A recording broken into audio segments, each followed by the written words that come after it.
Hello বন্ধুরা, কেমন আছো সবাই? আশা করি সবাই ভালো আছো। তো আজকে আমি শেয়ার করছি আমাদের বাড়িতে মাঘ মাসে শুক্লা চতুর্থী গণেশ পুজো। গণেশ পুজো তো সবাই আমরা জানি, গণেশ চতুর্থী যেটা দুর্গা মায়ের আসার আগে ছেলে আসা হয় সেটাই সবাই পালন করে। কিন্তু আমাদের বাড়িতে দুটো গণেশ পুজোই হয়, একটা এই সরস্বতী পুজোর আগে আর আরেকটা মা দুর্গার আসার আগে। তো আমি তো গণেশ ঠাকুরকে গণ্যু ভাইয়া বলি, তো আমার গণ্যু ভাইয়ার পুজো তোমাদের সঙ্গে শেয়ার করব না হতে পারে?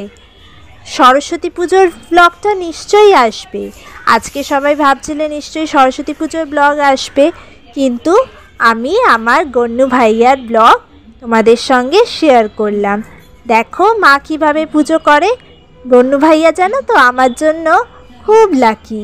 যখনই আমার মনে খুব ভয় হয়, আমার খুব কষ্ট হয়, আমি গণ্যু ভাইয়াকে বলি। দাদাকেই তো বলো ভয় হলে, আমি গণ্যু ভাইয়াকে বলি আর আমার সব মনের সংশয় দূর হয়ে যায়।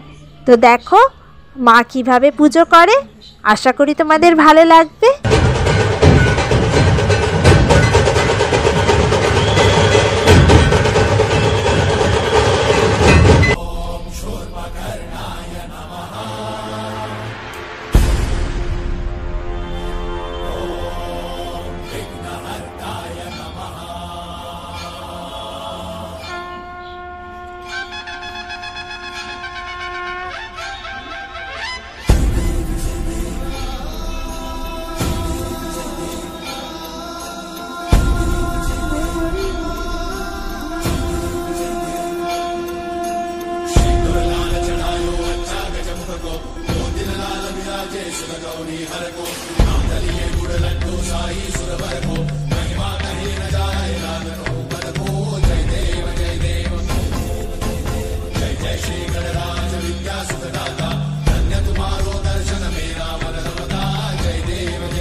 তাহলে তোমরা কমেন্টে বলো এই ছোট্ট পুজোর আয়োজন তোমাদের কেমন লাগলো। অন্য ভাইয়ের কাছে এই কামনা করব যাতে সবাইকে ভালো রাখে, সুস্থ রাখে, সবার মনস্কামনা পূরণ করে। গণপতি বাপ্পা মোরিয়া।